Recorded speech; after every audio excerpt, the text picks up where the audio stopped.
Oke, di sini aku mau praktikum sederhana tentang maksud aku tentang sifat-sifat gelombang mekanik. Nah, di mana gelombang mekanik itu merupakan gelombang yang membutuhkan medium untuk merambat.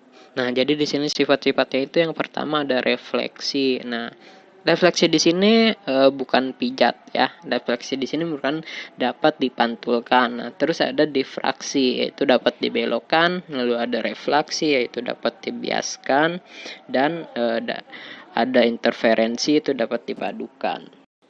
Nah, sekarang kita masuk ke alat dan bahan. Langsung aja yang pertama itu ada wadah yang sudah berisi air. Nah, airnya ini pakai air keran juga nggak apa-apa ya, nggak usah pakai air mineral, sayang soalnya.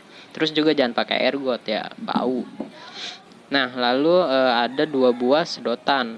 Yang bekas aja nggak apa-apa sih. Kardus yang udah dibentuk.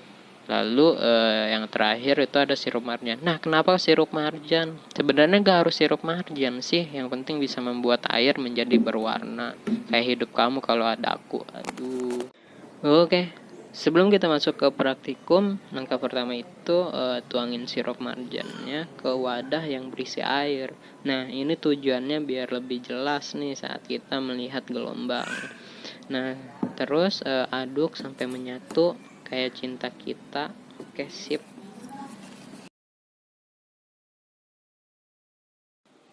Nah, sekarang kita masuk ke praktikumnya nih. Yang pertama itu ada refleksi atau dapat dipantulkan. Nah, gelombang dapat dipantulkan apabila mengenai media pantul atau penghalang. Gelombang akan mengalami pemantulan apabila gelombang tersebut mengenai penghalang yang keras nih. Tapi kalau penghalangnya lunak kayak busa atau kain gitu, maka gelombangnya akan diserap dan bukan dipantulkan. Lanjut, dapat dibelokkan atau difraksi. Difraksi terjadi apabila gelombang melewati suatu celah yang sempit nih, karena gelombang akan terpotong sehingga gelombang tersebut mengalami pembelokan. Lalu dapat dibiaskan atau refraksi. Refraksi merupakan peristiwa pembelokan arah perambatan suatu gelombang. Hal ini terjadi apabila gelombang melewati bidang batas dua medium yang memiliki indeks bias yang berbeda. Nah, bisa dilihat di sedotan ini terlihat seperti patah. Nah, karena indeks bias dari sedotan tersebut yang berada di dalam air dan luar air itu berbeda. Nah, yang di dalam air itu permukaannya rapat, sedangkan yang di luar air itu permukaannya renggang.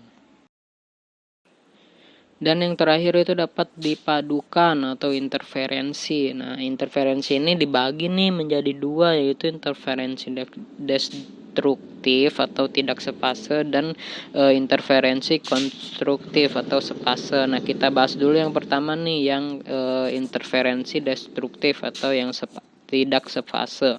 Pada percobaan ini, air tetesan pertama dan kedua dilakukan secara tidak bersamaan, sehingga tidak terjadi perpaduan atau tabrakan pada gelombang. Lalu interferensi konstruktif atau sepase. Nah, gelombang ini mengalami perpaduan karena gelombang bertemu pada fase yang sama. Nah, bisa kita lihat nih di percobaan kali ini, penetesan air dilakukan secara bersamaan sehingga gelombang mengalami perpaduan atau tabrakan. Nah, oke, tadi merupakan percobaan sederhana mengenai sifat-sifat gelombang. Terima kasih yang sudah menonton, semoga bermanfaat dan terhibur ya.